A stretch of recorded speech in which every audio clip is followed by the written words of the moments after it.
Hi everyone, I hope you all are doing well and सबकी preparation भी बहुत अच्छी चल रही होगी। DSSB पीआरटी के एग्ज़ाम शुरू हो चुके हैं। मेरा एग्ज़ाम हो चुका है 18 फेब शिफ्ट 1 में मेरा पेपर था and this video is regarding review and experience of my paper. First of all exam easy to moderate था। इजी तो नहीं कहेंगे बिकॉज पेपर का पैटर्न ऐसा था कि टाइम मैनेजमेंट बहुत ज़्यादा इम्पोर्टेंट हो गई थी। टाइम मैनेजमेंट करना बहुत ज़रूरी था और सो इसलिए मैं मॉडरेट कहूँगी पेपर को, क्योंकि लेवल अच्छा था एग्ज़ाम का। क्वेश्चंस के लेवल बहुत अच्छे थे, लेकिन आपको टाइम मैनेज करना बड़ा ही इम्पोर्टेंट था, अदरवाइज़ आपका पेपर रह जाएगा। And so first of all हम पहले सेक्शन में रीजनिंग की बात करते हैं। तो रीजनिंग में अच्छी थी रीजनिंग, बट टाइम टेकिंग थी। सिटिंग अरेंजमेंट क्वेश्चंस आए हुए थे, अल्फ़ाबेट के क्वेश्चन थे, रैंकिंग के क्वेश्चन, रैंकिंग के साथ साथ वोवल्स, कॉन्सोनेंट, इससे रिलेटेड क्वेश्चंस थे और मिरर इमेज के क्वेश्चंस भी थे इसके अंदर। तो रीजनिंग ठीक थी, बस थोड़ा सा टाइम टेकिंग थी। तो रीजनिंग में ये सारे टॉपिक्स ही आ रहे हैं, कैलेंडर, क्लॉक, ये सब कोई क्वेश्चंस नहीं आ रहे, इस तरह के क्वेश्चंस नहीं आ रहे हैं। अल्फ़ाबेट से रिलेटेड थे, नंबर सीरीज़ थी, नंबर सीरीज़ से शायद एक ही क्वेश्चन था।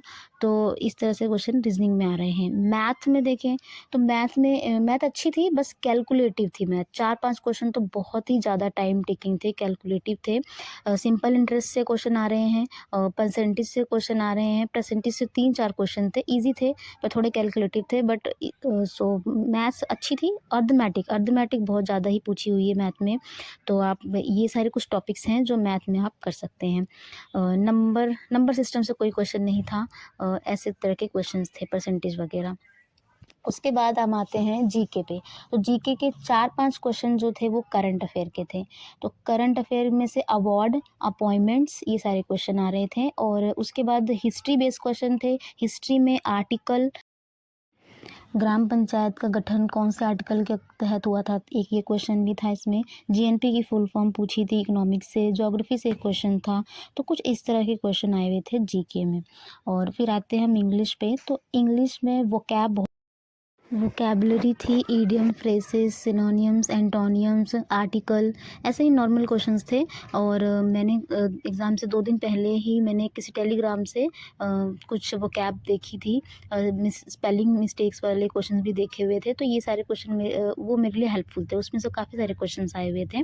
और हिंदी की जो वोकैब थी वो भी बहुत बेसिक था, हिंदी भी बहुत बेसिक थी। और हिंदी और इंग्लिश का पैसेज जो था वो दोनों ही बहुत अच्छा था। और हिंदी में नॉर्मल क्वेश्चंस थे। मैंने 2-3 दिन पहले ही कुछ वोकैब हिंदी और इंग्लिश की देखी थी और वो मेरे लिए बहुत ही हेल्पफुल थी। मैंने किसी यूट्यूब चैनल से देखा था वो, और उसमें से ही आए थे वो क्वेश्चन। अगर आप कहेंगे तो मैं शेयर कर दूँगी। और इसके बाद है पार्ट बी में अंडरस्टैंडिंग बेस्ड क्वेश्चन थे, क्लासरूम सिचुएशन बेस्ड क्वेश्चन थे। एक क्वेश्चन था यूजीसी किसने प्रसारित किया है, राधा कृष्ण आयोग ने। एंड मुदालियर कमीशन पे क्वेश्चन था। ईवीएस थीम बेस्ड ये क्वेश्चन थे। Types of play, secondary education से 2-3 क्वेश्चन थे। गांधी जी कौन सी शिक्षा को महत्व देते हैं, एक ये क्वेश्चन था। प्याजे से भी क्वेश्चन थे, प्याजे से 2-3 क्वेश्चन थे। तो सीटेड मैंने लास्ट मोमेंट पे सीटेड के अपने नोट्स को ही रिवाइज किया था, वो मेरे लिए काफ़ी हेल्पफुल थे। और एनआईएस से भी क्वेश्चन थे। तो ऐसा नहीं है कि सिर्फ सीटेट के क्वेश्चन आ रहे हैं, एनआईएस एंड सीटेट दोनों से ही मिक्सअप करके क्वेश्चन आ रहे हैं, बहुत नहीं। अगर आप लास्ट मोमेंट पे पढ़ना चाहते हैं तो एनआईएस का ब्लॉक 501 पढ़ सकते हैं, इसमें से क्वेश्चन आ रहे हैं। तो 501 हेल्पफुल रहेगा। अगर आप कहेंगे तो मैं अपने नोट्स जो एनआईएस के हैं और सीटेट के हैं वो शेयर कर दूँगी, जो टॉपिक्स इंपॉर्टेंट हैं जो आ रहे हैं। लास्टली जो मैं ये कहना चाहूँगी, जो जा रहे हैं पेपर देने, वो सिर्फ और सिर्फ टाइम मैनेजमेंट पर ध्यान दें और इतना बेफ़िक्र होकर पेपर दें। पेपर अच्छे जाएंगे, बस टाइम मैनेजमेंट ज़रूरी है।